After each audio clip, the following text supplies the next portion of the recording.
월급을 받은 그날 내 통장에 돈이 들어오고 3분이 채 지나지 않아 엄마 이정숙에게서 전화가 걸려왔다. 지안아, 지훈이가 요새 자격증 시험을 준비하는데 접수비가 40만 원 정도 모자란다네. 나는 통장 잔고를 가만히 내려다보며 지난달에 보낸 250만 원은 어디로 갔느냐고 물었다. 엄마는 잠시 머뭇거리더니 대답했다. 집에서 먹고 자는 건 돈이 안 든다지만 지훈이도 친구들을 만나야 할 거 아니니 매번 남들에게만 돈을 내라고 할 수는 없잖니. 나는 더 이상 묻지 않고 40만 원을 이체했다. 이런 일이 벌써 6년째 이어지고 있었다. 대학 졸업 후 태성 엔지니어링에 입사했을 때 내 첫 달 월급은 200만 원이었고 아빠 김영철은 그중 100만 원을 내놓으라고 했다. 이후 월급이 350만 원으로 올랐을 때 아빠는 매달 150만 원을 고정적으로 보내라고 요구했다. 집안 형편도 어려운데 너를 대학까지 보냈으니 능력이 생겼으면 부모에게 보답하는 것이 당연하다는 이유였다. 반면 내 남동생 김지훈이 전문대에 다닐 때 1년에 400만 원이 넘는 등록금과 매달 100만 원의 생활비는 전부 내 몫이었다. 지훈이는 졸업 후 직장을 5번이나 바꿨고 어느 한 곳에서도 반년을 버티지 못했지만 아빠는 단 한 번도 지훈이를 꾸짖지 않았다. 내가 3달 동안 새 옷 한 벌 사지 않았을 때 아빠는 나에게 절약해야 한다고 말하면서도 지훈이가 200만 원짜리 최신형 스마트폰을 샀을 때는 남자가 밖에 나가서 기가 죽으면 안 된다고 편을 들었다. 한 번은 내가 억울함을 토로하며 다툰 적이 있었다. 엄마는 내가 가족의 정을 모른다며 울었고 아빠는 젓가락을 집어 던지며 딸 자식은 어차피 나중에 시집가면 출가외인이 될 텐데 유난을 떤다고 소리쳤다. 그날 이후 나는 더 이상 다투지 않았다. 돈을 보내라고 하면 돈을 보냈고 집에 가면 그들이 듣기 좋은 말만 해주었다. 이번 주 토요일 아빠가 갑자기 고향 집으로 내려오라고 불렀다. 현관문을 열고 들어가니 지훈이는 소파에 누워 게임을 하고 있었고 거실 탁자 위에는 포장 상자도 버리지 않은 새 태블릿 PC가 놓여 있었다. 엄마는 껍질을 깐 오렌지를 쟁반에 담아 지훈이의 손이 닿는 곳에 먼저 내려놓았다. 지훈아, 과일 좀 먹어라. 나는 그 옆에 10분이나 앉아 있었지만 지훈이는 그제야 나를 힐끗 쳐다보고는 부엌에 먹을 거 있으니 알아서 챙겨 먹으라고 한마디 던질 뿐이었다. 나는 움직이지 않았다. 저녁 식탁에서 아빠는 웬일로 내 밥그릇 위에 갈비찜 한 점을 올려주었다. 지안아, 너도 올해 29이지. 이제 슬슬 내 앞날도 챙겨야 할 때가 아니냐. 지훈이는 고개를 숙인 채 밥을 먹고 있었지만 입꼬리가 슬쩍 올라가는 것을 숨기지 못했다. 아빠는 젓가락을 내려놓고 온전히 나를 위한다는 듯한 표정을 지었다. 아빠가 너한테 좋은 일 하나 해주려고 한다. 무슨 일인데요? 내 주민등록을 따로 빼서 세대주 분리를 해주마. 거실에 잠시 정적이 흘렀다. 엄마가 곧바로 맞장구를 쳤다. 요새는 여자 혼자서도 세대주가 될 수 있다더라. 내 명의로 된 서류가 있어야 나중에 은행 업무 보기도 편하고 시집 갈 때도 굳이 집까지 내려와서 서류 뗄 필요 없지 않겠니. 내가 지훈이를 쳐다보자 반찬을 집던 지훈이의 손이 멈칫하더니 이내 다시 고개를 숙였다. 아빠가 계속해서 나를 설득했다. 너는 대학도 나왔고 번듯한 직장도 있으니 단독 세대주가 되면 얼마나 번듯하냐. 이제 너도 독립하는 거다. 아무도 너한테 간섭 안 해. 듣기에는 그럴싸한 말이었지만 내가 18살에 고향을 떠난 이후로 그들은 나에게 단 한 번도 진정한 자유를 준 적이 없었다. 어느 대학에 갈지, 어느 도시에서 일할지, 심지어 매달 내 통장에 얼마를 남길지까지 모두 아빠의 통제 아래 있었다. 그런데 이제 와서 갑자기 나를 독립시키려 안다라는 이유는 짐작하기 어렵지 않았다. 보름 전부터 읍내에 측량사들이 다녀가면서 마을 전체가 재개발되고 토지 보상이 이루어질 거라는 소문이 파다하게 퍼졌다. 김씨 가문의 오래된 본체는 대지가 꽤 넓었고 앞뒤로 방이 6칸이나 되었다. 할아버지는 돌아가시기 전 이 본체를 아빠에게 물려주면서도 우리 남매 모두에게 몫이 있다고 분명히 말씀하셨다. 아빠는 당시 흔쾌히 알겠다고 대답했지만 막상 거액의 보상금이라는 이익이 눈앞에 닥치자 마음을 바꾼 것이 뻔했다. 아빠, 갑자기 왜 그런 생각을 하셨어요? 내가 일부러 묻자 아빠는 내 시선을 피했다. 갑자기가 아니다. 오랫동안 고민한 거야. 다 너 잘 되라고 하는 거다. 면사무소의 절차도 다 알아봤고, 서류도 얼추 준비해 놨으니, 너는 도장만 찍으면 돼. 엄마가 장식장에서 서류 봉투 하나를 꺼내왔다. 그 안에는 신분증 사본, 건축물 대장, 그리고 이미 빽빽하게 작성된 세대주 분리 신청서가 들어 있었다. 심지어 새 주민등록 주소지까지 적혀 있었는데, 마을 서쪽 끝에 수년 동안 아무도 살지 않던 낡은 폐가였다. 그 집은 원래 할머니 명의였다가 아빠에게 넘어온 17번지 구옥으로 지붕에서는 비가 새고 자물쇠는 녹슬었으며 전기도 끊긴 지 오래였다. 평소에는 잡동사니를 두기에도 습하다며 거들떠보지도 않던 집을 이제 와서 선심 쓰듯 내게 내준 것이다. 서류를 넘겨보다가 신청 일자를 확인했다. 3일 전이었다. 즉, 나에게 의사를 묻기도 전에 그들은 자신들이 할 수 있는 모든 서류 작업을 이미 끝내놓은 상태였다. 아빠가 내 얼굴을 뚫어지게 쳐다보았다. 별 불만 없으면 내일 당장 아빠랑 면사무소 가서 처리하자. 나는 서류 봉투를 덮으며 대답했다. 네, 그러세요. 세 사람의 시선이 동시에 나에게 쏠렸다. 지훈이가 가장 먼저 입을 열었다. 누나, 진짜 아빠 말대로 할 거야? 지훈이의 목소리에는 기쁨보다는 당혹감이 서려 있었다. 아마 내가 화를 내거나 따져 묻거나 할아버지의 유언을 들먹이며 반발할 줄 알았던 모양이다. 하지만 나는 그저 고개를 끄덕였다. 아빠 말씀이 맞네. 따로 세대주로 나가는 게 나한테도 편하지. 아빠는 안도의 한숨을 내쉬었고 엄마의 얼굴에도 비로소 웃음꽃이 피었다. 그래, 이래야 한 식구지. 나는 그들을 바라보며 더는 대꾸하지 않았다. 식사를 마치고 서울로 돌아가려 마당을 나서는데 등 뒤에서 지훈이의 목소리가 들려왔다. 아빠, 누나가 먼저 주소지를 옮기면 본체 보상자 명단에는 내 이름만 남는 거 확실하지? 나는 발걸음을 멈췄다. 아빠가 목소리를 낮춰 지훈이를 꾸짖었다. 성질도 급하기는. 지안이가 내일 마지막 합의서에 도장 찍을 때까지 입 다물고 있어. 다음 날 아침 7시부터 아빠의 전화가 울렸다. 9시 전까지 면사무소로 와라. 서류 처리 늦어지면 안 된다며 택시를 타고 가는 동안에도 재촉 문자를 4통이나 보냈다. 지난 6년 동안 내가 생활비를 반나절만 늦게 보내도 이런 식이었다.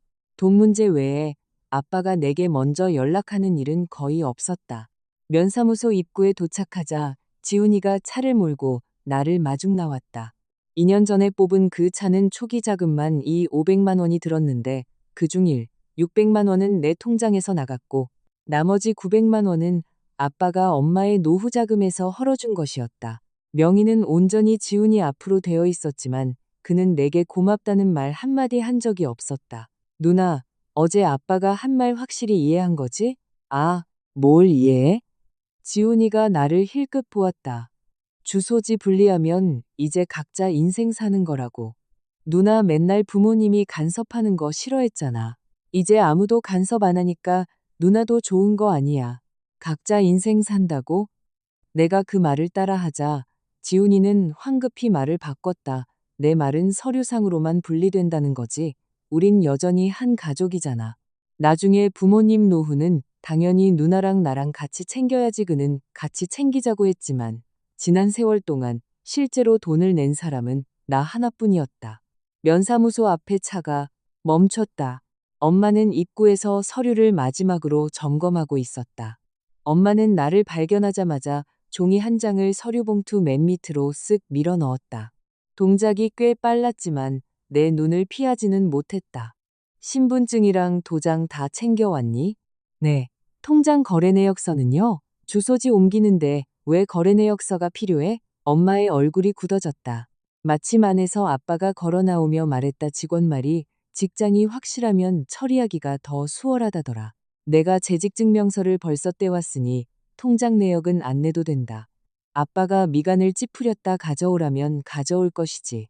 웬 말이 그렇게 많아. 나는 아빠를 물끄러미 바라보며 가만히 서 있었다. 몇 초 후 아빠가 먼저 시선을 피했다. 됐다. 들어가서 서류나 내자. 창구 앞에서 아빠는 직원에게 굽실거리며 좋은 말만 늘어놓았다. 마을 서쪽 17번지 폐가에 서류를 밀어넣고 세대주 분리 신청서를 맨 위에 올렸다. 직원이 서류를 꼼꼼히 대조한 뒤 나를 쳐다보았다. 김지한 씨, 본인 자의로 세대주 분리 신청하시는 거 맞습니까? 네. 새 주소지가 17번지 9호인 것도 정확히 인지하셨고요. 네. 해당 건물은 현재 장기 거주가 불가능한 상태이므로 향후 거주지 문제는 본인이 직접 책임지셔야 합니다. 아빠가 듣다 못해 끼어들었다. 얘가 서울에서 직장 다니는데 거길 왜 내려와서 살겠습니까? 직원이 고개를 들어 아빠를 제지했다. 세대주가 되실 분은 따님입니다. 질문에 대한 대답도 본인이 직접 하셔야 합니다. 아빠는 입을 다물었다. 내가 서명을 마치자 직원이 서류를 거두어가며 마지막으로 경고하듯 덧붙였다. 세대주가 분리된다는 것은 주민등록상 가구가 분리됨을 의미할 뿐 자동으로 가족의 재산권을 포기하는 것은 아닙니다. 대지권이나 건축물 보상 및 상속 관련 문제는 실제 소유권 등기와 가족 간의 법적 합의에 따라 결정됩니다. 아빠의 주먹이 눈에 띄게 꽉 쥐어졌다. 옆에 서 있던 지훈이의 얼굴도 험악하게 굳어졌다. 나는 못 본 척했다.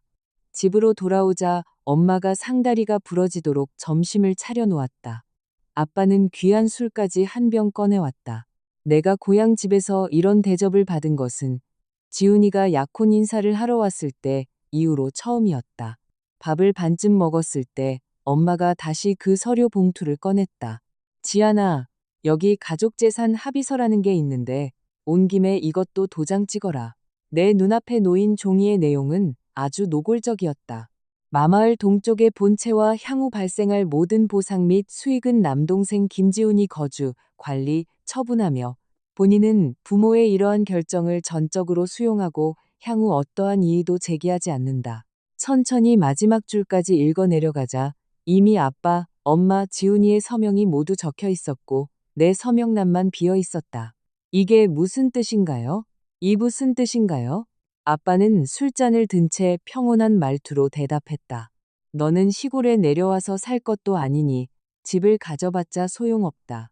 지훈이는 아들이고 앞으로 고향에 남아서 우리 부모 노후를 책임질 테니 네가 서울에서 번듯하게 돈 벌면서 굳이 동생이랑 재산 다툴 필요가 있겠냐. 엄마도 옆에서 거들었다. 네 동생 아직 장가도 못 갔고 모아둔 돈도 없잖니. 네가 누나로서 그 정도 양보하는 게 당연한 거 아니야. 나는 가방에서 스마트폰을 꺼내 녹음 버튼을 누른 뒤 화면을 뒤집어 탁자 위에 올려놓았다. 그러니까 저를 단독 세대주로 만들어주신 게 제 편의를 위해서가 아니었군요. 아빠의 얼굴이 무섭게 일그러졌다. 결과적으로 똑같은 걸 넌 꼭 그렇게 삐딱하게 말해야 직성이 풀리냐.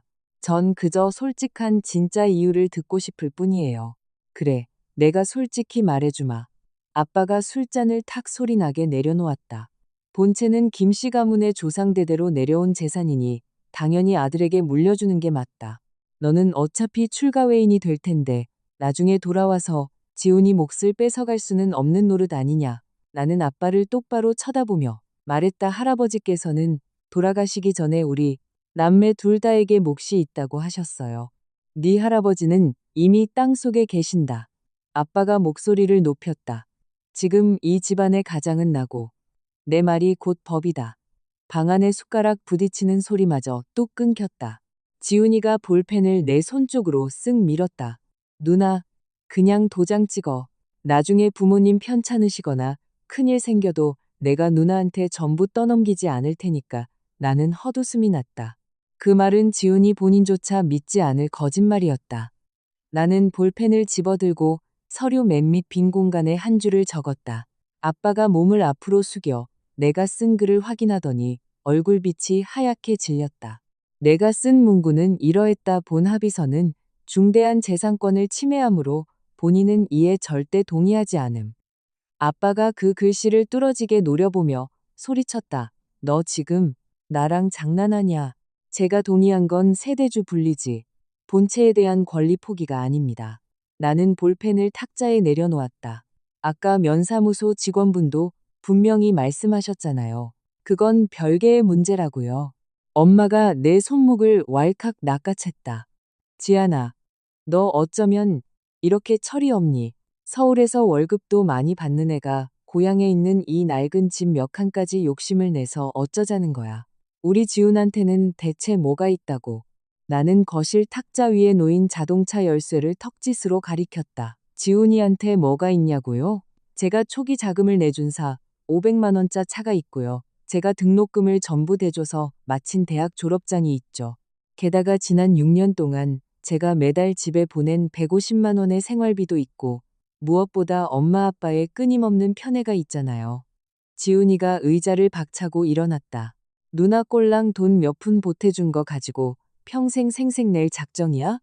부모님이 누나 키워준 은혜는 생각 안 해? 내가 누나한테 돈 달라고 빌기라도 했어? 나는 가볍게 고개를 끄덕였다. 말 잘했네. 앞으로 내일에 10원 한 장 보탤 일 없을 테니 그렇게 알아라.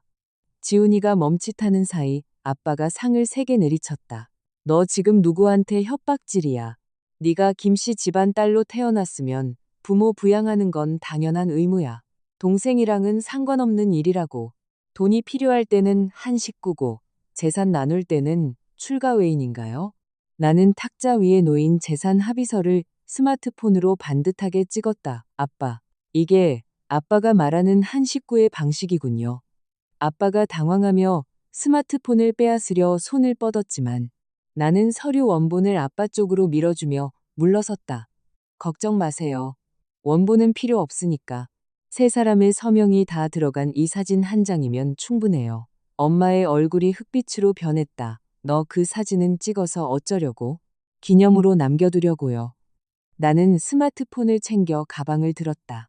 새 주민등록 서류 나오면 연락주세요. 아빠가 현관문 앞까지 쫓아나오며 소리쳤다. 너 오늘 이대로 문 밖을 나서면 앞으로 내 자식 취급받을 생각 마라. 나는 발걸음을 멈췄다. 예전 같았으면 저 말에 가슴이 철렁 내려앉아 어떻게든 아빠의 화를 풀어주려 애썼을 것이다. 하지만 지금은 그저 홀가분할 뿐이었다. 네, 알겠습니다.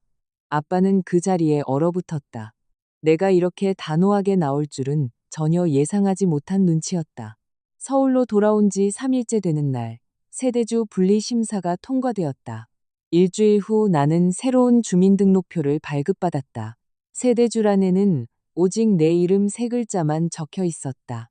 아빠는 나에게 서류를 건네줄 때 다시 가식적인 웃음을 지어 보였다. 거봐라, 아빠가 거짓말 안 한다고 했지. 이제 내 명의로 서류도 나왔으니 넌 홀가분하게 내 인생 살아라. 나는 서류를 2장 넘겨보고는 짧게 대답했다. 감사합니다, 아빠. 옆에 앉아있던 지훈이가 참지 못하고 한마디 거들었다. 누나, 서류 분리한 거랑 집안 생활비는 별개인 거 알지? 다음 달 부모님 생활비 보내는 거 잊지 마. 아빠가 지훈이를 매섭게 쏘아보았다. 내 누나가 언제 우리한테 돈 덜 보낸 적 있냐? 나는 서류를 덮었다. 그러게요. 한 번도 적게 보낸 적 없었죠. 부엌에서 나온 엄마가 내게 물품 구매 목록이 적힌 종이를 내밀었다. 쌀, 식용유, 영양제, 그리고 새로 바꿀 냉장고까지 합해서 200만 원어치였다. 집에 냉장고가 고장났으니 이번 달 말에 생활비 보낼 때 200만 원 더 얹어서 보내라. 지훈이 저번 달에 월급 받지 않았어요? 내가 묻자 엄마가 득달같이 방어했다. 지훈이는 장가갈 돈 모아야지. 네가 월급 더 많이 받으니까 당분간 네가 집안 물건 좀 챙겨라. 나는 그 목록을 가방에 쑤셔 넣었다. 네, 알겠어요. 그들은 모두 만족스러운 표정을 지었다. 아무도 나에게 요즘 회사가 바쁘지 않은지, 왜 갑자기 말 잘 듣고 서류를 순순히 받아가는지 묻지 않았다. 그들의 눈에 나는 절대 도망칠 수 없는 존재였다. 안정적인 직장이 있고 매달 꼬박꼬박 월급이 나오며 통제에 순응하고 돈을 바치는 호구. 세대주가 분리되었다 해도 나는 그저 부르면 달려와 지갑을 여는 딸일 뿐이었다. 그날 오후 회사로 복귀한 나는 곧장 박진우 부장의 사무실로 찾아가 전보 신청서를 책상 위에 올려놓았다. 부장님, 저 베트남 다낭지사로 가고 싶습니다. 박 부장이 서류에서 눈을 떼고 나를 바라보았다. 다낭이면 여기서 3,000km나 떨어진 해외 지사인데 정말 괜찮겠어. 네, 확고합니다. 그곳의 프로젝트 총괄 책임자 자리가 공석이라고 들었습니다. 대우는 본사보다 좋겠지만 최소 3년은 현지에 머물러야 할 텐데 감수하겠습니다. 그는 내 인사기록 철을 넘겨보았다. 김 대리, 본사에서 벌써 7년 차지. 작년에도 누가 자네를 해외 지사로 추천했었는데 그때는 집안 사정 때문에 절대 멀리 못 간다고 고사하지 않았나. 이제 부모님이 허락하셨어? 나는 가방 속에 든 새로운 주민등록표를 떠올리며 말했다. 저 이제 단독 세대주입니다. 제가 어디로 갈지는 저 혼자 결정합니다. 박 부장은 더 이상 묻지 않고 신청서에 서명했다. 현지 지사에서 워낙 사람을 급하게 찾고 있으니 빠르면 2주 안에 출국 발령이 날 거야. 감사합니다. 사무실을 나온 나는 곧바로 은행으로 향했다. 부모님께 돈이 자동 이체되도록 연결해둔 기존 급여 통장을 해지하고 적금을 전부 찾아 새로 만든 계좌로 옮겼다. 부모님께 돈이 자동 이체되도록 쓰던 통장에는 최소한의 생활비만 남겨두었다. 자취방으로 돌아와 집주인에게 연락해 방을 빼겠다고 통보했다. 옷가지들은 여행 가방 2개에 쑤셔 넣고 가구는 중고마켓에 헐값에 넘겼다. 붙일 수 있는 짐은 미리 붙이고 남은 것들은 미련 없이 전부 버렸다. 늦은 밤까지 짐을 정리하는데 엄마에게서 메시지가 왔다. 이번 달 생활비 내일 모레까지 당겨서 보내라. 지훈이 차 바꿀 계약금 내야 한단다. 나는 답장하지 않았다. 몇 분 뒤 지훈이가 음성 메시지를 보냈다. 누나, 아빠가 본체는 어차피 내 거니까 누나가 군말 없이 포기각서에 도장 찍으면 앞으로도 딸 대접은 해주겠대. 근데 끝까지 고집 피우면 나중에 딴소리 하지 마. 가족끼리 법대로 해볼 테니까. 나는 그 음성 메시지를 저장해 윤 변호사에게 전송했다. 다음 날 오전 박 부장이 회사 직인이 찍힌 정식 발령장을 내밀었다. 본사 승인 떨어졌어. 다음 주 월요일까지 다낭지사로 출근해. 발령장을 받아드는 순간 스마트폰이 울렸다. 면사무소 직원이 보낸 사진 한 장이었다. 본체의 보상자 사전 등록 명단이었는데 상속 및 연고자란에 오직 김지훈 이름 하나만 적혀 있었다. 나는 그 사전 명단을 한참 동안 들여다보았다. 부모님이 두 분 다 버젓이 살아계시고 본체에 대한 법적 상속이 개시되지도 않았는데 연고자란에 지훈이 이름만 올라갈 수는 없는 일이었다. 나는 사진을 윤 변호사에게 전달하고 전화를 걸었다. 서류를 검토한 윤 변호사가 곧바로 답변을 주었다. 이건 어디까지나 임시 등록일 뿐 최종 소유권 확정은 아닙니다. 하지만 최대한 빨리 서면으로 이의 신청을 제기해야 합니다. 가만히 있으면 상대방이 김 대리님의 암묵적 동의로 몰아갈 수 있어요. 부모님이 내밀었던 재산 합의서는 아직 가지고 계시죠? 원본은 부모님이 가지고 계시지만 제 폰에 찍어둔 사진과 당시 상황을 녹음한 파일이 있습니다. 부모님이 김 대리님의 권리를 강압적으로 포기시키려 했다는 걸 증명하기엔 충분하겠군요. 윤 변호사가 잠시 말을 멈추더니 물었다. 세대주 분리할 때 부모님이 어떤 부동산, 서류를 썼는지 기억나십니까? 나는 엄마가 서류 봉투 밑으로 숨기려 했던 종이 한 장을 떠올렸다. 서류는 전부 아빠가 준비했어요. 제가 본 건 건축물 대장과 세대주 분리 신청서뿐입니다. 그럼 당장 면사무소로 가서 당시 제출된 신청 서류 일체를 열람 청구하세요. 17번지 폐가로 세대주를 분리해 주었다면 김 대리님이 그 집에 대해 안정적인 사용 권한이 있다는 걸 증명하는 서류가 반드시 들어갔을 겁니다. 나는 즉시 반차를 내고 고향 마을로 내려갔다. 면사무소 직원은 내 신분증을 확인하고는 당시 제출되었던 서류들을 모니터에 띄워주었다. 예상대로 서류철 맨 마지막에 내가 본 적 없는 확인서 한 장이 첨부되어 있었다. 내용인즉슨 소유자 김영철은 17번지 9옥을 딸 김지안이 장기 거주 및 사용할 수 있도록 무상 제공하며 해당 주소지로 단독 세대주를 등록하는 것에 전적으로 동의함. 아래쪽에는 아빠의 자필 서명과 지장이 찍혀 있었다. 신청일자는 내가 고향에 내려가기 3일 전이었다. 나는 그 확인서를 2번이나 꼼꼼히 읽었다. 이 서류는 왜 저한테 보여주지 않으셨죠? 직원이 난처한 표정을 지었다. 아버님께서 따님과 이미 합의가 다 끝났다고 하셔서요. 이 무상사용 승낙서가 없었으면 낡은 폐가로 세대주 분리하는 건 아예 불가능했습니다. 복사본을 받을 수 있을까요? 본인과 관련된 서류이니 당연히 가능합니다. 복사본을 챙기며 나는 서쪽 17번지 폐가의 보상 진행 상황을 슬쩍 물어보았다.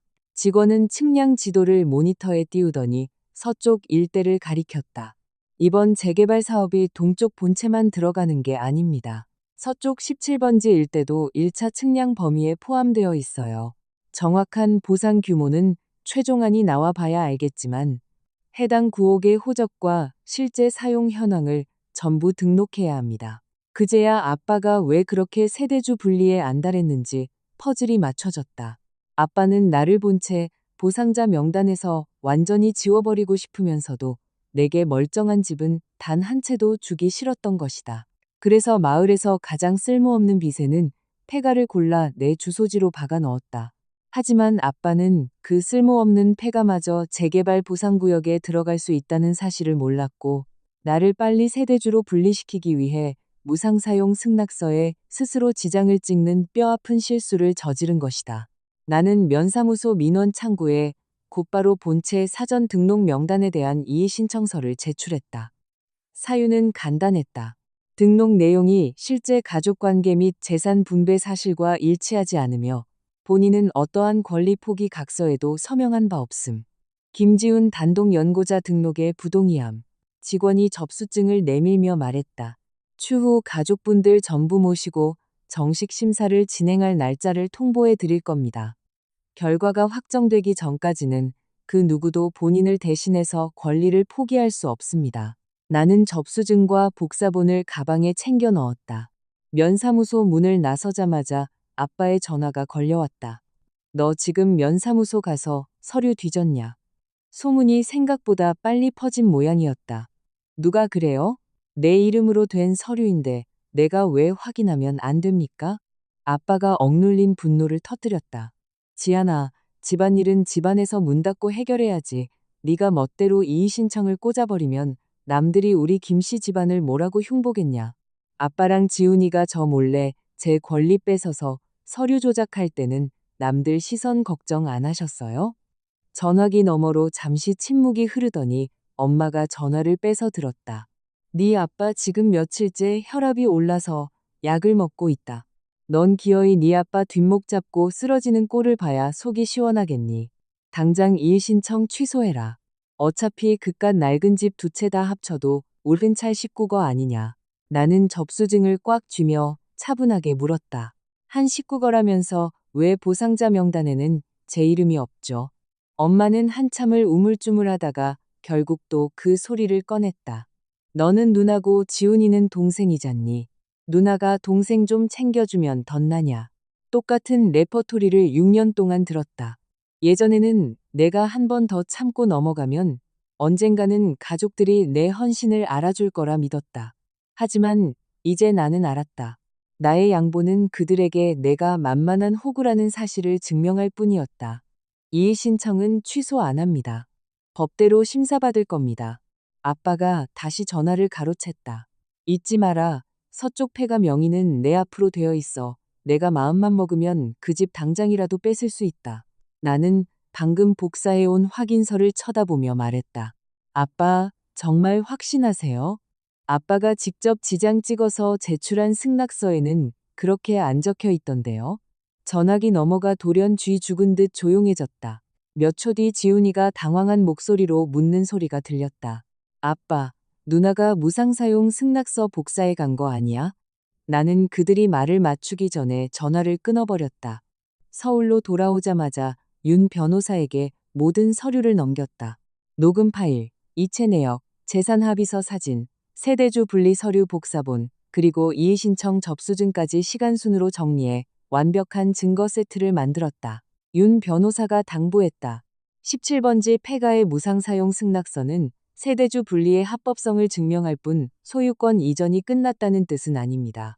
하지만 아버님이 본인의 서명을 일방적으로 무효화하는 것도 불가능하죠.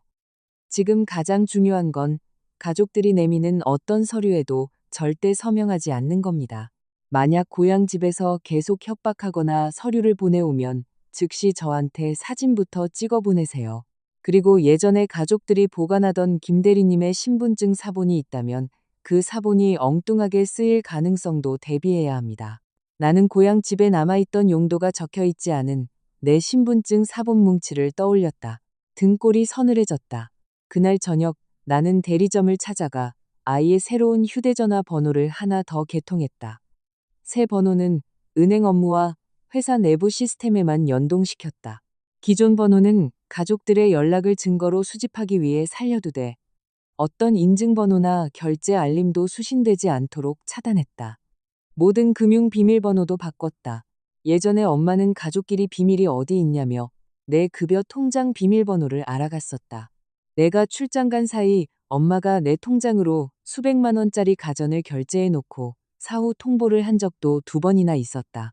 그때는 기분이 나빴어도 가족이니까 하고 넘어갔지만 이제 와서 생각해보면 그들은 처음부터 내 월급을 집안의 공용 돈통쯤으로 여기고 있었던 것이다. 출국을 앞두고 본사 업무 인수인계를 마쳤다. 박 부장이 송별회 겸 저녁 자리를 마련해 주었다. 동료들은 내가 갑자기 다낭지사로 자원했다는 소식에 놀라워했다. 김 대리 예전에는 주말에 지방 출장 가는 것도 부모님 허락받아야 한다고 안절부절 못했잖아. 이번엔 어쩌다 그렇게 멀리 가기로 결심했어? 나는 희미하게 웃었다. 제 인생의 결정에 누구의 허락도 필요 없다는 걸 이제야 깨달았거든요. 출국 하루 전날, 나는 여행 가방 2개를 끌고 인천공항으로 향했다. 아빠는 아침부터 쉴 새 없이 전화를 걸었다. 내가 받지 않자 음성 메시지를 쏟아냈다. 그러는 강정이며 내일 당장 보상심사관들이 마을로 내려온단다. 당장 고향으로 튀어내려와. 본체는 지훈이 몫이라는 각서에 도장만 찍으면 서쪽 폐가에 내 주소 남겨두는 건 허락해주마. 안 그러면 당장 무상사용 승낙서 취소할 거다. 나는 그 음성 파일을 그대로 윤 변호에게 전달하고 답장하지 않았다. 곧이어 엄마의 장문 메시지가 도착했다. 아빠가 어젯밤 한숨도 못 잤다는 둥, 지훈이가 이번 일로 여자친구랑 크게 다챈다는 둥 감정적인 호소가 이어졌다. 그리고 마지막 문장은 모든 책임을 내게 떠넘기는 내용이었다. 네 동생 이번에 장가 못 가면 전부 네 탓이다. 네가 우리 김씨 집안의 죄인이야. 나는 메시지를 읽고 폰을 무음으로 돌렸다. 탑승 수속을 밟으려는데 지훈이에게서 자동차 계약서 사진이 날아왔다. 차량 가액사 500만 원, 당일 자정까지 입금해야 할 계약금 300만 원짜리 청구서였다. 누나, 딜러한테 사정해서 계약금 기한 늘려놨어. 누나가 일단 300만 원만 쏴주면 남은 할부금은 내가 알아서 할게. 부모님도 누나가 계약금 내주는 거 허락하셨어. 제발 집 문제 가지고 쫀쫀하게 굴지 말고 빨리 이체해. 알아서 하겠다는 그 뻔뻔한 문구에 나는 참지 못하고 헛웃음을 터뜨렸다. 2년 전 그가 첫 차를 뽑을 때도 정확히 똑같은 말을 했었다. 하지만 할부금을 낸 지 3달도 안 되어 지훈이는 월급이 적다는 핑계로 고지서를 내 자취방으로 우편 발송했고 결국 작년 말까지 남은 할부금 수천만 원을 갚은 것은 나였다.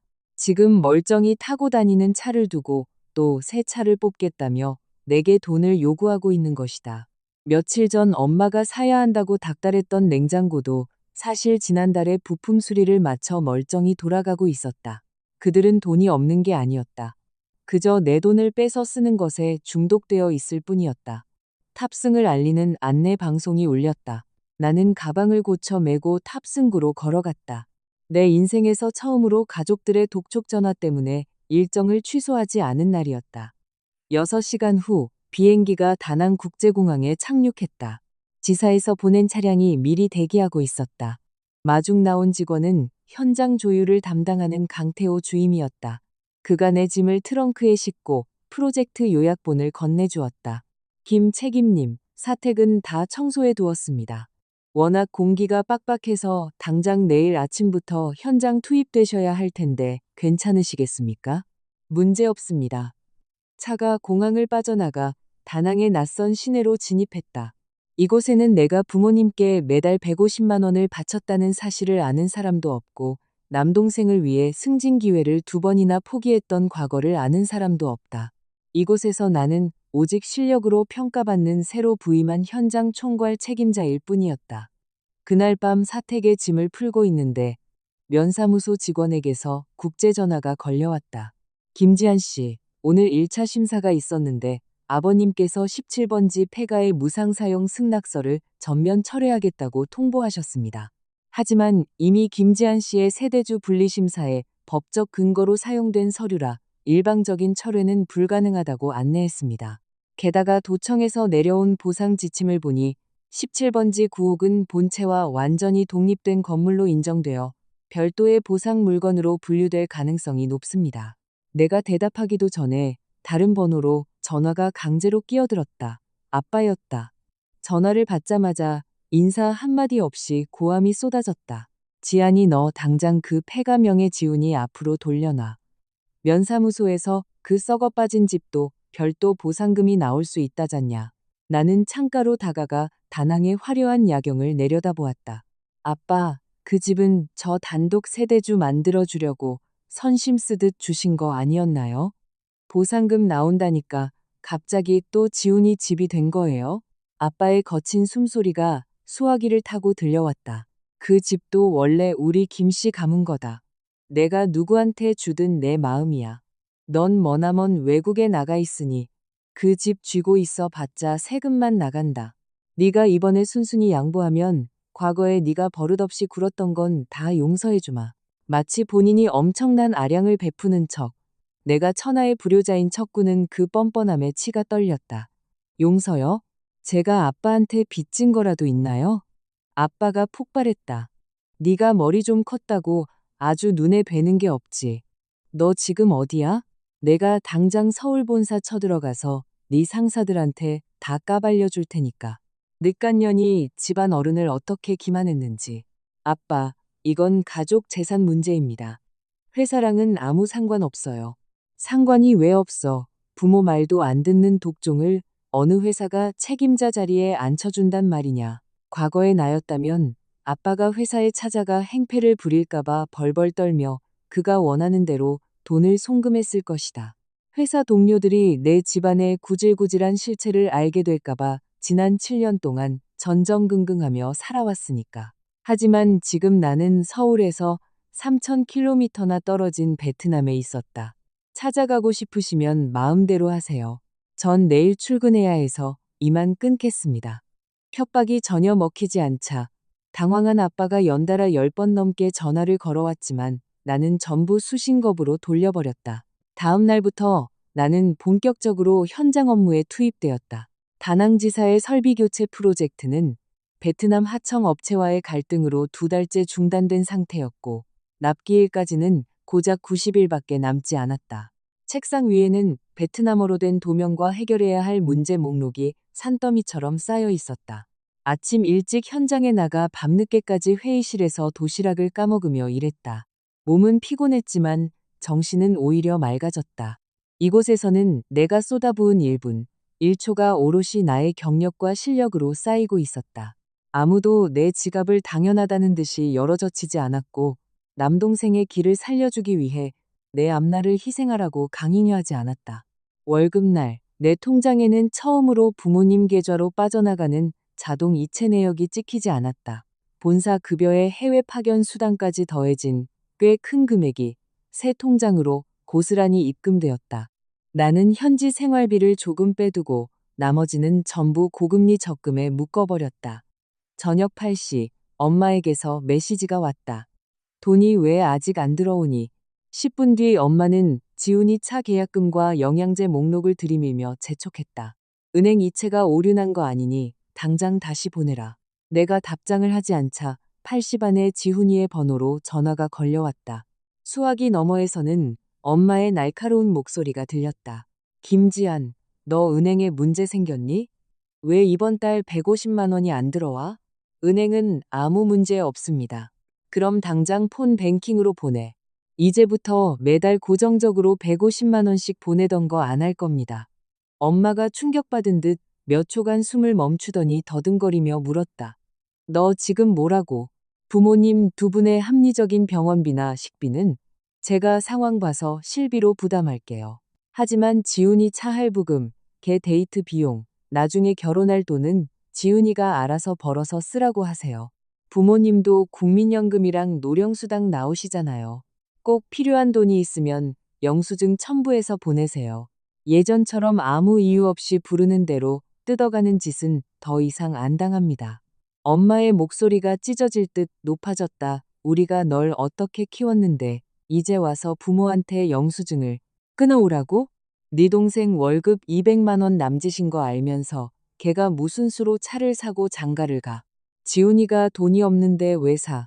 500만 원짜리 외제차를 타야 합니까? 엄마는 대답 대신 악을 쓰며 우는 소리를 냈다. 엄마의 울음소리가 커지자 아빠가 전화를 낚아챘다. 그년이랑 긴 말할 필요 없어. 김지한, 마지막으로 경고한다. 오늘 밤 자정까지 차 계약금 합쳐서 300만 원 당장 송금하고 이의 신청 취소장 써서 보내. 안 그러면 앞으로 평생 이 집안 문턱 밟을 생각 마. 네. 나는 딱 그 한 글자만 대답하고 전화를 끊었다. 아빠는 홧김에 할 말을 잃은 듯 더 이상 연락하지 않았다. 다음 날 기어코 아빠는 서울 본사 로비에 나타났다. 박 부장이 내게 급히 메시지를 보내 아빠가 회사 로비에서 나를 찾으며 소란을 피우고 있다고 전해주었다. 내가 다낭으로 발령났다는 사실을 그제야 알게 된 아빠는 다낭지사 주소와 내 사택 위치를 내놓으라고 윽박질렀지만 보안팀은 개인정보 보호를 이유로 그를 쫓아냈다. 믿을 수 없었던 아빠는 내 예전 자취방까지 찾아갔고 그곳 집주인에게서 내가 방을 빼고 짐까지 싹 다 치우고 나갔다는 사실을 확인했다. 그제야 부모는 내가 단순히 홧김에 반항하는 것이 아니라는 걸 깨달았다. 나는 이미 그들이 닿을 수 없는 곳으로 떠났고 그들이 가장 다루기 쉬웠던 가스라이팅의 끈을 가차없이 끊어버린 것이다. 그날 밤 지훈이가 내게 수십 개의 음성 메시지를 보냈다. 처음에는 나를 이기적인 독종이라며 쌍욕을 퍼붓더니 나중에는 딜러한테 위약금을 물어주게 생겼다며 제발 돈을 달라고 애원했다. 누나, 나 새 차 안 바꿀게. 그냥 이번 달 생활비 150만 원만 쏴줘. 부모님 진짜 돈 한 푼도 없어서 굶게 생겼어. 나는 그 메시지들을 차곡차곡 증거 폴더에 백업해 두었다. 3일 뒤 오전 고향의 면사무소 직원에게서 다급한 연락이 왔다. 김지한 씨, 오늘 오전에 고향 내려오셨습니까? 아니요, 저 다낭에 있는데요. 이상하네요. 방금 아버님께서 김지한 씨 본인이 직접 작성했다며 서쪽 17번지 구옥에 대한 모든 권리를 자발적으로 포기한다는 각서를 제출하고 가셨습니다. 서명과 지장까지 선명하게 찍혀 있던데요. 나는 스마트폰을 쥔 채 분노하기보다 그 위조된 서류가 이미 보상 시스템에 등록되었는지부터 확인했다. 담당자님, 그 서류 절대 접수 처리하지 마시고 제 명의로 이해 제기 상태로 묶어두세요. 당장 경찰에 신고하겠습니다. 직원이 당황한 기색으로 대답했다. 이 서류가 김지한 씨의 재산권과 직결된 거라 본인 확인차 전화드린 겁니다. 본인이 명확히 부인하셨으니 심사 절차는 즉각 중단하겠습니다. 하지만 아버님께서 직접 방문해서 제출하신 거니라 빨리 법적으로 해결하셔야 할 겁니다. 직원이 보내준 권리 포기 각서 사진을 받아보았다. 서명은 내 필체를 꽤 교묘하게 흉내내어 끝을 오른쪽으로 살짝 삐쳐 쓰는 버릇까지 모방해 놓았다. 한눈에 봐도 내 글씨가 아니었지만 더 끔찍한 것은 선명하게 찍힌 붉은 지장이었다. 나는 단 한 번도 그런 포기 각서에 지장을 찍은 적이 없었다. 하지만 세대주 분리를 하던 날, 나는 면사무소와 집에서 수많은 빈 서류들에 무의식적으로 지장을 남긴 적이 있었고, 집안 어딘가에는 내 신분증 사본이 굴러다니고 있었다. 그들이 마음만 먹으면 서류 한 장 위조하는 것은 일도 아니었을 것이다. 나는 즉시 윤 변호사에게 연락했다. 정황을 들은 그는 단호하게 말했다. 통화 기록과 각서 사진 백업해 두시고요. 당장 관할경찰서에 사문서 위조 및 행사죄로 고발장 접수하겠습니다. 부모님한테 직접 따지지 마세요. 그들이 말을 맞추거나 원본을 훼손할 시간을 주면 안 됩니다. 각서 원본은 반드시 면사무소 캐비닛에 압수 상태로 보관되어야 합니다. 나는 윤 변호사의 조언대로 면사무소 측에 자필 상황 설명서를 스캔하여 이메일로 발송했다. 그리고 내 신분증 사본 빈 공간에 수사 제출용이라는 워터마크와 날짜를 굵게 적어 사진으로 남겼다. 점심시간을 쪼개어 온라인으로 고발장을 접수하자 2시간도 채 되지 않아 고향관할 경찰서 수사관에게서 연락이 왔다. 나는 나의 출국 기록, 베트남 현지 공항 도착 도장, 인사 발령장, 그리고 각서가 작성되었다는 날짜에 다낭 현장 회의에 참석했던 사진과 CCTV 캡처본을 모조리 전송했다. 내가 고향 마을에 나타나 서명하는 것은 물리적으로 불가능하다는 완벽한 알리바이였다. 수사관이 조심스럽게 물었다. 피고발인이 친아버지이신데 정말 끝까지 처벌을 원하십니까? 조금의 망설임도 없이 대답했다. 네, 강력하게 원합니다. 전화를 끊고 다시 현장 회의에 들어갔다. 밤 10시가 넘어서야 회의가 끝났다. 샌드위치 하나로 버틴 나를 보고 강주임이 근처 한식당에서 포장해온 볶음밥을 내밀었다. 집안에 무슨 큰일 있으십니까? 아까 로비에서 이상한 전화를 받았거든요. 나는 젓가락을 멈췄다. 무슨 전화요? 오후에 어떤 중년 남자가 한국에서 전화를 걸어와서 자기가 김지한 책임님 아버지라며 책임님 사택 주소랑 현장 출입증 바코드를 알려달라고 고래고래 소리를 질렀답니다. 로비 직원이 규정상 거절하긴 했는데 책임님 직함과 이름까지 정확히 알고 있어서 혹시나 하고 묻는 겁니다. 등줄기에 식은땀이 흘렀다. 아빠는 기어코 본사를 거쳐 다낭지사의 유선번호까지 알아낸 모양이었다. 그가 끈질기게 캐묻는다면 베트남 현장에 나타나는 것은 무리더라도 내 주변 한국 직원들에게 내 평판을 박살내는 짓쯤은 얼마든지 할 수 있었다. 나는 즉시 지사 인사팀과 보안팀에 나의 가정폭력 및 스토킹 피해 사실을 약식으로 보고하고 내부 인트라넷에서 내 개인 번호와 정보를 비공개로 전환해달라고 요청했다. 그동안 나는 수천 킬로미터 떨어진 이곳으로 도망치면 그들의 마수에서 벗어날 수 있을 거라 순진하게 믿었다. 하지만 평생 나를 지배하고 착취해온 통제광들은 그렇게 쉽게 먹잇감을 포기하지 않는다. 그들은 내 반항을 배신으로 여겼고 내 통장 잔고를 원래 자신들의 주머니에 들어와야 할 정당한 재산이라 굳게 믿고 있었다. 밤 11시 엄마에게서 카카오톡이 왔다. 네 아빠가 너 귀찮을까봐 대신 서류 좀 내준 걸 가지고 굳이 경찰까지 부를 일이냐. 네 아빠 연세도 있으신데 경찰서 불려가면 쓰러지신다. 나는 그 뻔뻔한 원망에 쏘아붙였다. 그 각서 지훈이가 쓴 거죠? 엄마는 곧바로 답장했다. 무슨 각서? 난 모르는 일이다. 나는 위조된 각서 사진을 찍어 보냈다. 채팅창 위로 입력 중 이라는 말풍선이 수없이 떴다 사라지기를 반복했지만 한참 동안 답이 없었다. 10분 뒤 아빠가 직접 전화를 걸어왔다. 이번에는 내가 받았다. 내 깐 년이 썩어 빠진 집구석 하나 차지하겠다고 친아비를 경찰에 고발해. 저 각서에 제 서명 안 들어간 거 아빠도 아시잖아요. 네가 멀리 있어서 내가 대신 그려 넣은 게 뭐 어때서. 아빠는 너무나 당당했다. 그걸 사문서 위조라고 부르는 겁니다. 대리 작성은 위임장이 있어야 성립하죠. 내가 네 애빈데 딸년 서류 하나 대신 못 써주냐. 네가 아주 집안을 풍비박산 내려고 환장을 했구나. 전화기 너머로 의자가 우당탕 넘어지는 소리가 들렸다. 아빠는 극도로 흥분해 있었다. 당장 고소 취하하고 면사무소에 그 각서 네가 쓰라고 시킨 거라고 해명해. 안 그러면 네가 시골 부모 내팽개치고 불효막심하게 구는 거 니네 베트남 지사 바닥에 싹 다 뿌려버릴 테니까. 나는 통화 녹음 버튼이 제대로 눌려 있는지 다시 한번 확인했다. 방금 하신 말씀 다시 한번 해보시죠. 아빠가 멈칫하더니 지훈이가 전화를 확 낚아채는 소리가 들렸다. 누나, 일 커져서 좋을 거 하나 없어. 고소 취하하면 내가 아빠 설득해서 서쪽 패가 누나 명의로 남겨줄게. 본체 보상금은 나중에 천천히 얘기하고. 내 이름 도용해서 각서 위조할 때는 법적 책임질 생각 안 했어? 지훈이가 버럭 소리를 지르다 갑자기 목소리를 낮추며 속삭였다. 누나, 일단 진정해. 그 포기 각서. 아빠 혼자 생각으로 한 거 아니야. 내가 더 묻기도 전에 지훈이는 황급히 전화를 끊어버렸다. 몇 초 뒤 면사무소 직원이 새로운 사진 한 장을 보내왔다. 아까는 내가 미처 발견하지 못했던 각서의 하단부였다.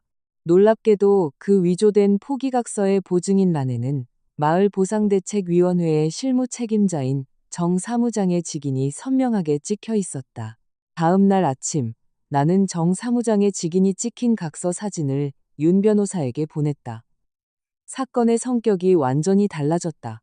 가족 간의 사적인 서류 위조를 넘어 공적인 보상 절차를 담당하는 실무자가 내가 현장에 없다는 사실을 뻔히 알면서도 허위 문서에 보증을 서준 것이다. 이는 명백한 업무방해 및 공문서 부정행사 개입이었다. 윤 변호사는 당장 도청 감찰실과 보상대책위원회 본부에 공식 민원을 제기하라고 조언했다. 나는 본체의 사전 명단에 지훈이의 이름만 단독으로 올라가 있던 정황과 17번지 폐가의 위조각서 사건을 엮어 그들 사이에 부정한 청탁이 있었을 가능성을 제기하는 장문의 민원서를 작성했다. 접수 후 반나절도 지나지 않아 보상대책위원회에서 김씨 가문의 모든 부동산에 대한 보상 사전 심사를 전면 중단하겠다는 통보가 내려왔다. 본체와 서쪽 폐가 모두 소유권 분쟁 및 서류 위조 의혹 딱지가 붙어 모든 행정 절차가 동결되었다. 점심시간 아빠가 자신의 혈압계 모니터 사진을 찍어 보냈다. 수치가 비정상적으로 높았다.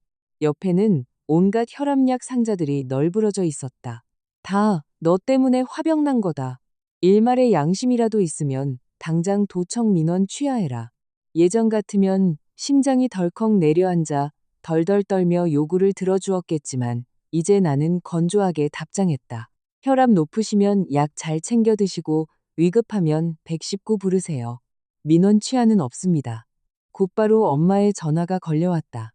지안아, 기억 후 부모를 옥살이 시켜야 속이 시원하겠니? 오늘 도청 감사반이 마을에 내려와서 정 사무장을 털어가는 걸 동네 사람들이 다 봤다. 지훈이 약혼년의 집안도 이 난리를 알고 파혼하겠다고 들고 일어났어. 그거 잘 됐네요. 차도 못 뽑고 꼼수로 집도 못 뺏게 되니까 파혼하겠다는 거면 애초에 송유진 그 여자도 지훈이를 사랑한 게 아니란 뜻이잖아요. 내 팩트 폭력에 엄마는 말문이 막혔다. 잠시 후 엄마는 특유의 징징거리는 울음소리를 내며 감정팔이를 시작했다. 내가 어릴 때 열 펄펄 끓으면 내가 넣었고 심리박 읍내 병원까지 뛰었다. 네 대학 등록금도 우리 식구 피땀 흘려 모은 돈인데 어쩜 돈 몇 푼에 그런 은혜를 헌신짝처럼 버리니 안 잊었습니다. 그래서 제가 입사하고 6년 동안 내내 집안 생활비 대고 동생 뒤치다꺼리 다 했잖아요. 하지만 부모의 은혜가 무한대로 뽑았을 수 있는 마이너스 통장은 아니죠. 엄마의 울음소리가 발악으로 변했지만 나는 내 인생 처음으로 모진 마음을 먹고 통화 종료 버튼을 눌렀다. 퇴근 후 나는 지난 6년간의 은행 거래 내역서를 엑셀로 다운받아 정리했다. 매달 고정적으로 송금한 생활비만 1억 1천만 원. 거기다 지훈이의 대학 등록금, 자동차 선수금, 부모님 가전제품 교체, 기타 자잘한 목돈들을 다 합치니 내 통장에서 그들에게 빠져나간 돈은 무려 1억 5천만 원이 넘었다. 내 20대의 가장 빛나는 7년이 오롯이 지훈이의 스마트폰, 자동차, 그리고 나 자신의 승진 포기 비용으로 녹아내렸던 것이다. 그런데도 그들은 내게 가족의 은혜를 모르는 독종이라고 낙인 찍으며 평생을 갚아도 모자란다고 가스라이팅을 해왔다. 오후의 현장에서 베트남 하청업체가 규격에 맞지 않는 밸브를 들여와 설비 인터페이스가 어긋나는 대형 사고가 터졌다. 공급사와 시공사는 서로 책임 떠넘기기에 바빴고 공정은 또 며칠 미뤄질 위기였다. 나는 예전 설계 변경 이력까지 싹 다 뒤져 빠져 있던 오차 파라미터를 찾아냈다. 3번의 살벌한 언쟁 끝에 시공사와 공급사의 합의를 이끌어내고 야간 철야 작업을 지시했다. 새벽 1시가 넘어서야 강 주임이 나를 사택 앞까지 태워다 주며 조심스레 입을 열었다. 김 책임님, 본사에서 공문 내려온 거 보셨습니까? 이번 노드턴키 일정만 무사히 소화하시면 올해 현지 법인장 승진 후보자 명단에 바로 올라가십니다. 나는 놀란 눈으로 그를 쳐다보았다. 과거 본사에서도 내게 비슷한 기회를 주려 했었다. 하지만 장기 해외 파견이 필수였고 그때마다 아빠는 엄마가 시름시름 알아눕는다며 내 발목을 잡았다. 나중에 알고 보니 그 시기가 지훈이가 카센터 알바를 때려치우고 백수로 놀고 먹을 때였다. 내가 해외로 가버리면 당장 지훈이 뒷바라지할 ATM기가 멀어질까봐 부모가 필사적으로 내 앞길을 막았던 것이다.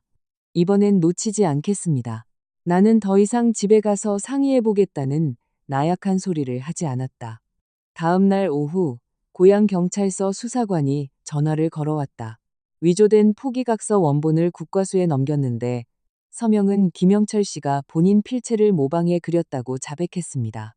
하지만 붉은 지장만큼은 예전에 딸이 백지에 찍어둔 것을 재활용했다고 우기더군요. 그런데 그 백지가 어디서 났는지 누가 서명란을 맞추어 오렸는지는 횡설수설하고 있습니다.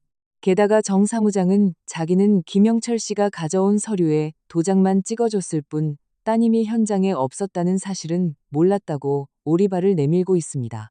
둘의 진술이 완전히 엇갈리네요. 수사관은 조만간 지문대조 결과가 나올 테니 국제 전화라도 꼬박꼬박 받아달라고 당부했다. 전화를 끊자마자 현지 인사팀에서 다급한 호출이 왔다. 김 책임님, 지금 1층 로비에 책임님을 찾는 분들이 오셨는데요. 보안 통제실 모니터 화면을 본 나는 숨이 턱 막혔다. 허름한 여행 가방을 든 아빠 김영철과 그 뒤에서 스마트폰으로 영상을 찍고 있는 지훈이가 로비 안내 데스크를 향해 고함을 지르고 있었다. 그들은 내 다낭 사택 주소를 끝내 알아내지 못하자 비행기를 타고 기어코 다낭지사 한국연락사무소까지 무작정 쳐들어온 것이다. 아빠는 로비 바닥에 주저앉아 엉엉 우는 시줄을 하며 소리쳤다. 내 딸년이 집안 재산 다 가로채고 늙은 애비 어미를 길거리에 낳안게 생겼소. 회사 백 믿고 해외로 도망쳐서 부양 의무도 저버리는 저런 독사를 회사가 어찌 품는단 말이오. 지나가던 베트남 현지 직원들과 한국 주재원들이 수군거리며 쳐다보았다. 지훈이는 카메라 렌즈를 회사 로고 쪽으로 들이대며 이 영상을 한국 인터넷 커뮤니티에 싹 다 뿌리겠다고 협박하고 있었다. 나는 즉시 밖으로 나가지 않았다. 보안팀장과 현지 법무 담당자에게 상황을 설명하고 내 스마트폰에 녹음기를 켰다. 윤 변호사에게 가족들이 베트남 다낭지사 로비까지 찾아와 난동을 부리고 있습니다라고 톡을 남겼다. 절대 1대1로 만나지 마세요. 무조건 회사 법무팀 대동하고 모든 대화를 체증하십시오. 특히 그들이 한국에서 들고 온 증거 서류가 있다면 조심하셔야 합니다. 윤 변호사의 빠른 답장이 왔다. 모니터를 다시 보니 아빠가 가져온 여행 가방에서 낡고 거무스름한 나무 팻말 하나를 꺼내 들고 있었다. 그것은 할아버지의 안방벽에 걸려있던 호주제 시절의 옛날 가운 팻말이었다. 그 뒷면에는 할아버지가 수츠로 앞에 방색하는 지안이 목, 뒤에 방색하는 지훈이 몫이라고 직접 그어놓은 분배선이 있었다. 그런데 아빠가 꺼내든 그 팻말 뒷면에는 새하얀 A사 용지가 덧대어져 있었고 굵은 매직으로 이렇게 적혀 있었다. 장녀 김지아는 본체 보상 지분 포기 대가로 현금 5천만 원을 수령하였음. 보안 요원들이 아빠와 지훈이를 CCTV가 있는 VIP 접견실로 밀어넣었다. 현지 법무 담당자와 인사팀장이 양옆에 배석한 채 내가 문을 열고 들어갔다. 아빠는 팻말을 테이블 한가운데 보란듯이 올려놓고 나를 매섭게 노려보았다. 이제야 애비 얼굴을 보러 기어 나오냐. 지훈이가 폰 카메라를 내 얼굴 쪽으로 들이밀며 빈정거렸다. 여러분, 이것 보세요. 지분 포기한다고 5천만 원이나 뜯어 가놓고 이제 와서 재개발 터지니까 입 싹 닫고 고소질하는 우리 훌륭한 누나입니다. 법무 담당자가 단호한 베트남어 억양 섞인 한국어로 경고했다. 사내에서 당사의 허가 없이 임직원의 초상 및 내부 시설을 촬영하는 것은 심각한 법적 제재를 받습니다. 당장 카메라 끄십시오. 보안 요원들이 험악한 기세로 다가가자 지훈이는 투덜거리며 녹화 버튼을 껐다. 아빠가 팻말을 내 쪽으로 확 밀었다. 내 할아버지가 남긴 유품이다. 여기 똑똑히 적혀 있지 않냐. 내 몫의 지분은 이미 5천만 원에 끝났고 본체는 온전히 지훈이 거다. 나는 그 팻말에 손도 대지 않았다. 할아버지께서 남기신 원래 팻말에는 저와 지훈이가 반반씩 나눠 갖는다고 선이 그어져 있었죠. 아빠가 그 위에 종이 쪼가리 하나 풀로 붙여놓는다고 옛날 기록이 사라집니까? 아빠의 안면 근육이 파르르 떨렸다. 내가 아직도 그 팻말 뒷면의 원래 내용을 기억하고 있을 줄은 몰랐던 눈치였다. 나는 아빠가 만든 그 조잡한 영수증을 노려보았다. 날짜는 3년 전으로 되어 있었고 내 이름과 도장이 찍혀 있었다. 5천만 원을 3년 전에 현금으로 줬다고요? 제가 대체 언제 그걸 받았죠? 네가 네 손으로 돈 뭉치 받아갔으면서 누굴 속이려 들어. 은행 출금 내역이나 이체 기록은 있나요? 아빠가 테이블을 주먹으로 내리쳤다. 가족끼리 현금 5천 쥐어주는데 무슨 얼어 죽을 출금 내역이야. 그럼 제가 정확히 몇 월 며칠 어디서 그 돈을 받았는지 대답해 보시죠. 아빠는 입술을 달싹거리더니 명확한 답을 내놓지 못했다. 지훈이가 황급히 끼어들었다. 할아버지 제삿날이었잖아. 고향집 안방에서 밤에 몰래 아빠가 현금 쇼핑백 줬잖아. 나는 비웃음을 터뜨렸다. 3년 전 할아버지 제삿날, 저 한국에 없었습니다. 그때 독일 프랑크푸르트 본사 연수 중이었고, 회사 출입국 기록과 인사팀 연수 보고서에 다 남아 있어요. 지훈이의 동공이 지진나듯 흔들렸다. 나는 스마트폰을 들어 그 조잡한 팻말과 덧붙여진 종이를 선명하게 촬영했다. 아빠가 당황해서 내 폰을 쳐내려 했지만 법무 담당자가 그의 앞을 가로막았다. 본인이 직접 당사, 사옥까지 들고 온 서류입니다. 당사 직원에 대한 명예훼손 및 무고 혐의가 성립될 수 있으므로 해당 증거물은 저희 회사 법무팀에서 체증하겠습니다. 그제야 아빠는 이곳이 자기 맘대로 소리치면 만사 해결되던 고향집 안방이 아니라는 사실을 깨달았다. 그는 갑자기 목소리를 한껏 낮추더니 불쌍한 늙은이 코스프레를 시작했다.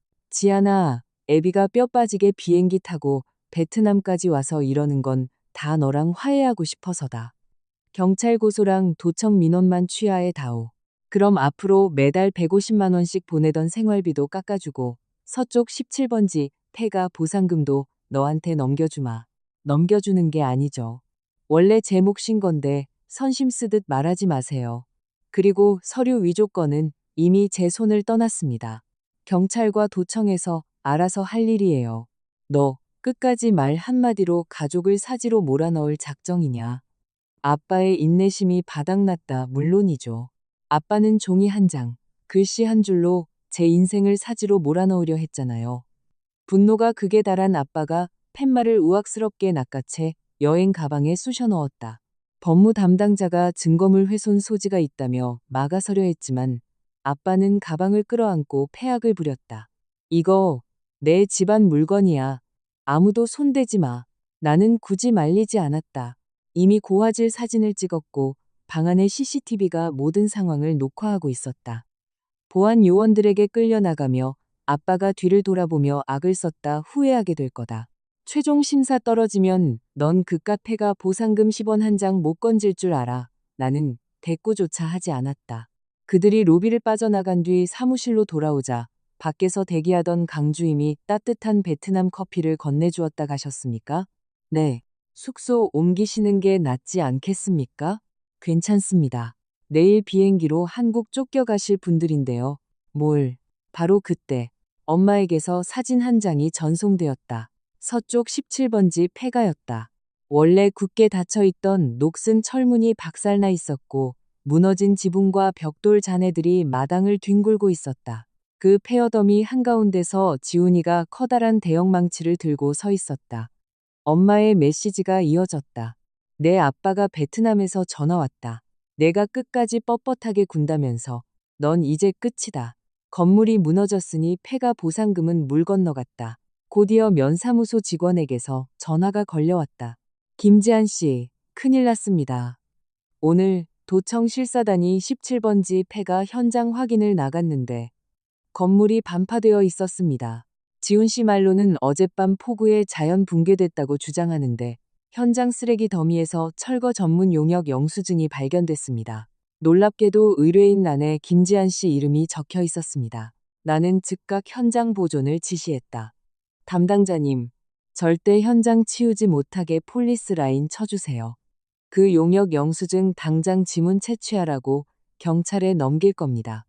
그리고 난한건의를 포기 각서 위조 수사가 아직 끝나지도 않았는데 지훈이는 자기 발등을 찍는 철거 의뢰서 위조까지 저지른 것이다.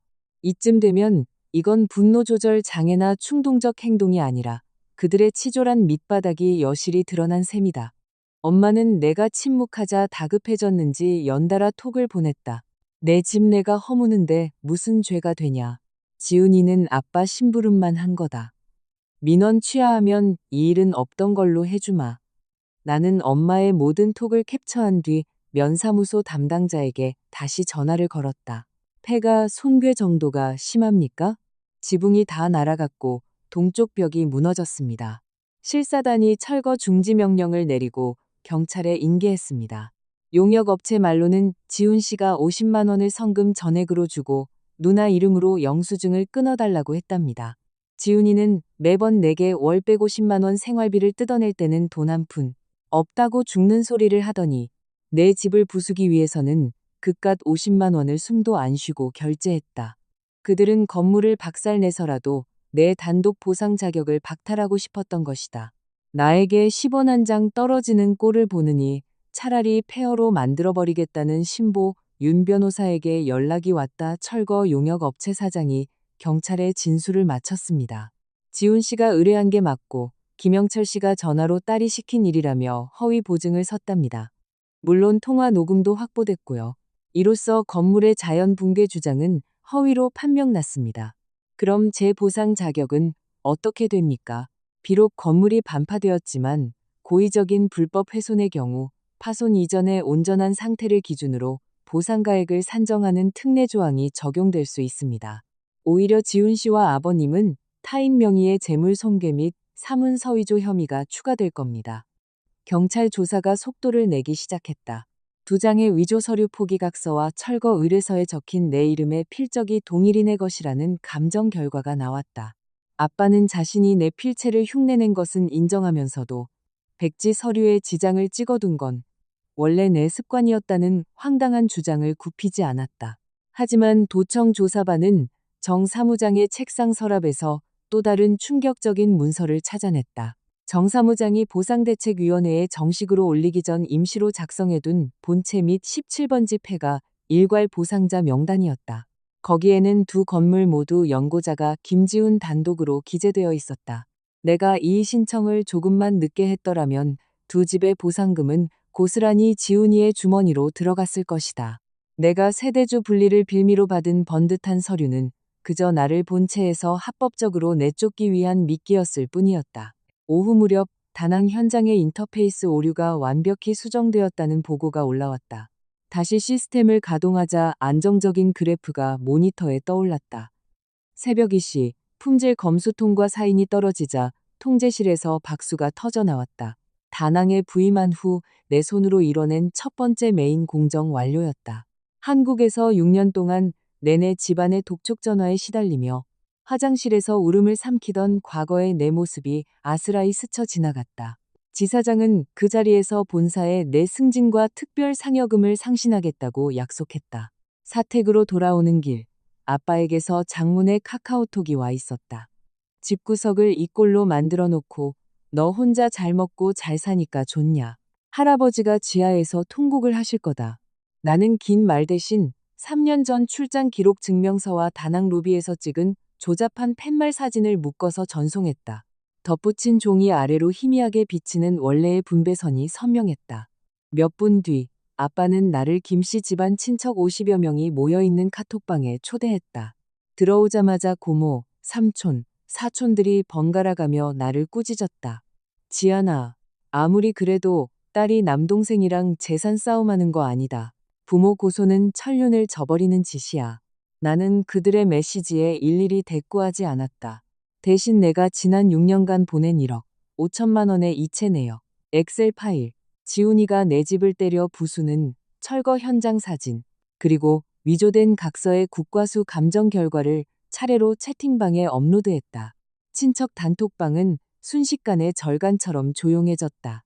내가 막 채팅방을 나가려는데 10년 넘게 연락이 끊겼던 김 당수걸은 아버지의 사촌형에게서 개인톡이 왔다. 지안아, 네 할아버지가 돌아가시기 전에 그 팻말 말고도 나한테 맡겨둔 물건이 하나 더 있다. 네 아빠가 요새 나를 미친 듯이 찾아다니는 걸 보니 그게 네 손에 들어갈까봐 겁나는 모양이더구나. 나는 즉시 김당수거른에게 전화를 걸어 물건의 행방을 물었다. 그는 조심스러운 목소리로 대답했다. 전화로는 길게 말 못한다.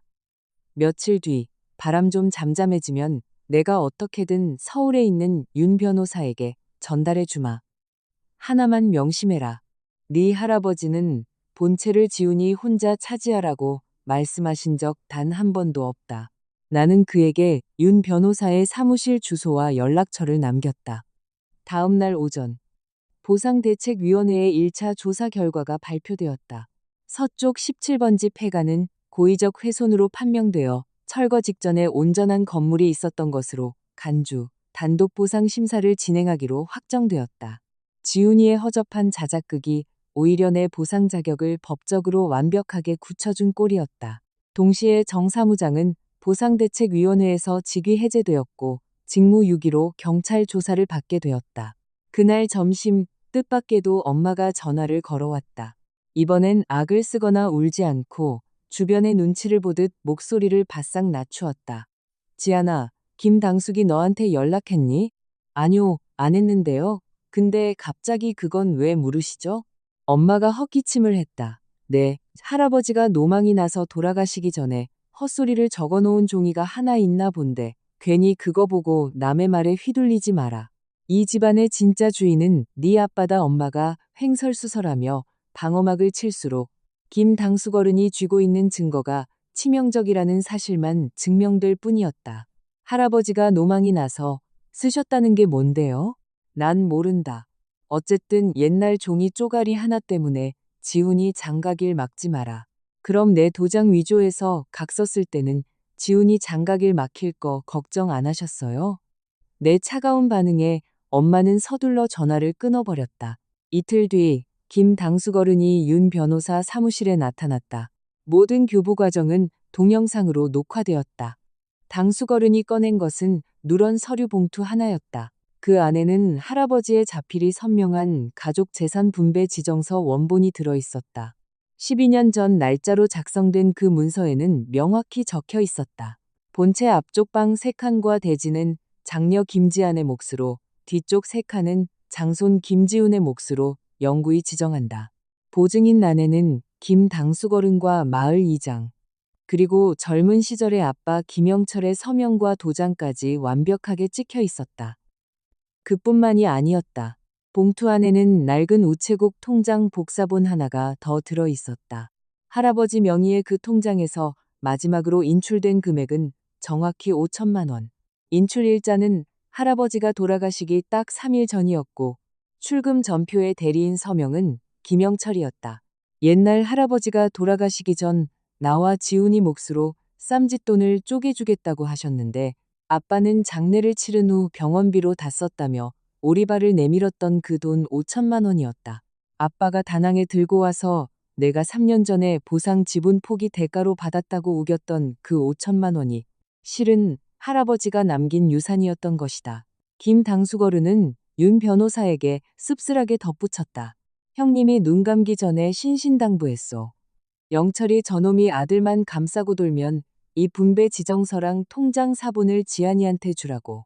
모든 증거가 완벽하게 세팅된 날 고향 경찰서 경제팀 수사관이 내게 놀라운 소식을 전해왔다.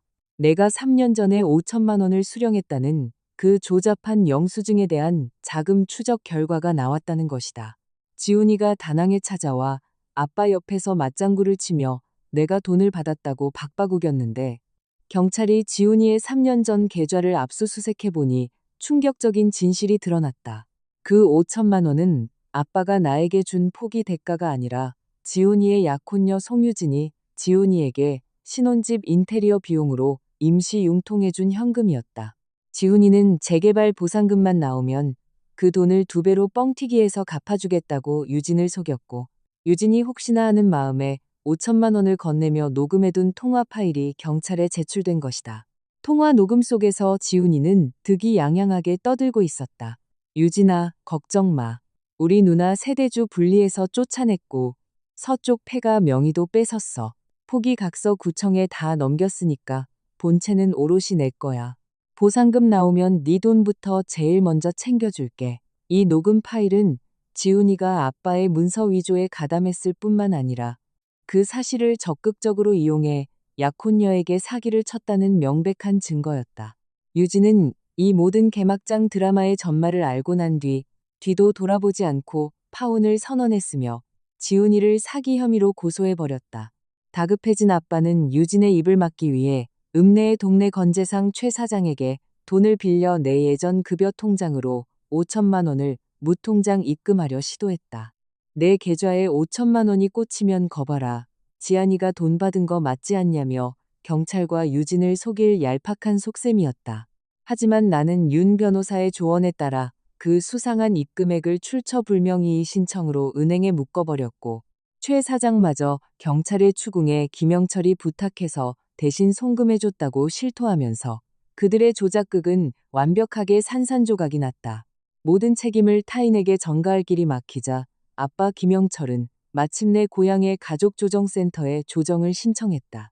자신과 아내의 나이가 많고 소득이 없다며 내가 수년간 부양 의무를 져버렸으니 월 150만 원의 생활비 지급을 강제해달라는 뻔뻔한 요구였다. 조정기일 나는 다낭 현지에서 화상으로 참석했다. 화면 속 엄마는 시작부터 눈물을 쥐어짜며 딸년이 외국 나가더니 늙은 부모 굶어 죽게 내버려 둔다며 곡소리를 냈다. 조정위원이 부모님의 필수 생활비 내역을 요구하자 아빠는 당당하게 영양제, 냉장고 교체비, 그리고 가장 비싼 항목으로 지훈이의 세차 할부금까지 적힌 명세서를 밀어넣었다. 조정위원이 미간을 찌푸렸다. 성인 자녀가 부모를 부양할 법적 의무는 있지만 다 큰 남동생 차 할부금과 결혼 자금까지 누나가 대줄 의무는 대한민국 법 어디에도 없습니다. 나는 곧이어 지난 6년간 내가 부모님 통장으로 꽂아준 1억 5천만 원의 이체 내역과 아빠의 노령연금, 엄마의 소액연금 수령 내역을 화상 화면에 띄웠다. 부모님은 임대료 나갈 일 없는 자가에 거주 중이었고 중증 질환에 걸린 적도 없었다. 내가 보낸 막대한 돈은 전부 지훈이의 주머니로 흘러 들어간 것이 객관적인 수치로 입증되었다. 아빠는 얼굴이 시뻘개져서 책상을 내리쳤다. 지난 6년 동안 잘만 주던 돈을 왜 갑자기 끊어? 지훈이가 차가 없으면 어떻게 장가를 간단 말이오? 그건 제가 바보처럼 자발적으로 줬던 거지. 지훈이가 죽을 때까지 제 지갑을 털어갈 권리가 있다는 뜻은 아닙니다. 법적으로 정해진 부모님 식비와 병원비만 실비 정산하겠습니다. 조정은 당연히 결렬되었다. 엄마는 황급히 아빠가 최근 병원 진료를 받았다며 50만 원을 먼저 달라고 요구했지만 내가 병원 수납처에 직접 결제하겠으니 청구서를 팩스로 보내라고 맞받아치자 꿀먹은 벙어리가 되었다. 그날 밤 이름 모를 번호로 내게 전화가 걸려왔다. 자신을 최 사장 건재상의 전직 경리라고 소개한 그녀는 6년 전 아빠가 최 사장에게 입금했던 수상한 돈일 600만 원의 진짜 행방을 폭로했다. 당시 아빠가 본체 수리비 명목으로 결제했던 그 돈은 실제 건재상 매출로 잡히지 않았고 이틀 뒤 정 사무장의 차명 계좌로 쏙 들어갔다.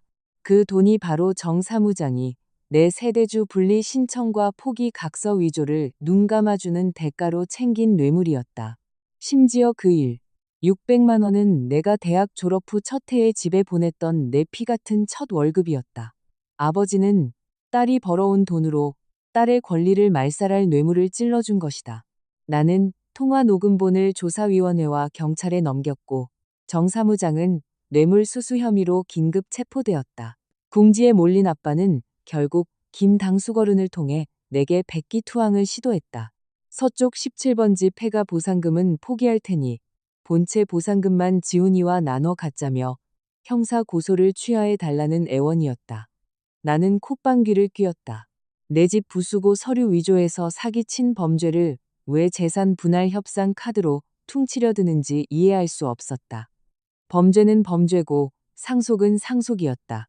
나는 일말의 타협 없이 경찰 수사와 도청 조사를 끝까지 밀어붙였다. 지훈이는 경찰서에서 자신의 사문서 위조 가담을 인정했고 약혼녀에게 피소당한 사기죄까지 더해져 검찰로 송치되었다. 2달 후 1차 보상금 심사 결과가 확정되었다. 마을 서쪽 17번지 폐가는 철거 직전의 상태를 인정받아 온전히 내 단독 명의의 보상금으로 산정되었다. 마을 동쪽의 본체 역시 할아버지의 자필 분배 지정서가 100% 효력을 인정받아 대지와 건물 전체가 나와 지훈이에게 정확히 5로 분할되었다. 뿐만 아니라 지훈이가 부숴버린 폐가의 원상복구 비용과 위조 서류로 인한 나의 법률 비용, 손해배상 청구액이 아빠와 지훈이의 보상금에서 강제로 압류되어 내 계좌로 입금되었다. 나는 그 돈을 받아 다낭지사 근처가 아닌 서울 외곽의 채광이 좋은 소형 아파트를 샀다. 내 생애 첫 내 집 마련이었다. 분양 계약서에 도장을 찍던 날, 나는 내 이름 세 글자만 덜렁 적혀 있는 새로운 주민등록표를 쓰다듬었다. 한때 아빠는 이 종이 쪼가리 하나로 나를 가족의 울타리에서 영원히 추방하려 했지만 이 종이 덕분에 나는 내 인생의 진정한 주인이 될 수 있었다. 거실에 놓인 택배 상자 안에는 김 당수거른이 보내준 할아버지의 유품이 들어 있었다. 낡은 상자 맨 밑바닥에는 할아버지가 삐뚤빼뚤한 글씨로 남긴 짧은 편지가 있었다. 지아나, 너무 일찍 철들지 마라. 착한 아이는 항상 손해만 본단다. 집이란 너의 피와 살을 깎아먹는 괴물이 아니라 언제든 네가 날개를 펴고 도망칠 수 있도록 등 떠밀어주는 둥지가 되어야 한다. 나는 텅 빈 새집 거실에 주저앉아 그 편지를 안고 조용히 오열했다. 그의 명절, 나는 엄마의 전화를 받았다. 아빠와 대판 싸운 뒤 이혼 도장을 찍고 읍내의 작은 월세방으로 도망쳐 나온 엄마는 지훈이가 벌금형을 선고받고 건설 현장 일용직을 전전하고 있다는 소식을 전해주었다. 엄마는 조심스레 내게 물었다. 지아나, 명절에 혹시 엄마 방에 와서 밥 한 끼 먹을 수 있겠니? 나는 건조하게 대답했다. 밥은 먹을 수 있어요. 하지만 지훈이 빚 갚아달라거나 아빠 선처해달라는 소리 꺼내면 그 길로 일어날 겁니다. 엄마는 다급하게 알겠다고 대답했다. 그녀가 진심으로 변했는지는 알 수 없다. 하지만 이제 그런 건 내 알 바 아니었다. 며칠 후 나는 다낭지사에서 성공적으로 프로젝트를 마치고 한국 본사의 최연소 지역 본부장으로 화려하게 복귀했다. 서울의 내 새 아파트 서재벽에는 옛날 할아버지 방에 걸려있던 그 거무스름한 나무 팻말이 걸려있다. 아빠가 덧붙여 놓았던 조잡한 백지는 떼어버렸고 뒷면에 할아버지가 스스로 그어놓은 세 칸은 지안이 목기라는 선명한 분배선이 드러나 있다. 그 팻말은 이제 더 이상 낡아빠진 가부장제의 유물이 아니었다. 태어난 환경이 나를 쫓아매려 들 때 내 스스로의 힘으로 내 몫을 쟁취해낸 승리의 전리품이었다. 나는 팻말의 먼지를 툭툭 털어내고 책상 앞에 앉아 나를 위해 온전히 쓰일 첫 1천만 원짜리 정기적금 통장을 펼쳤다. 세상 그 무엇보다 눈부시고 달콤한 내 돈이었다.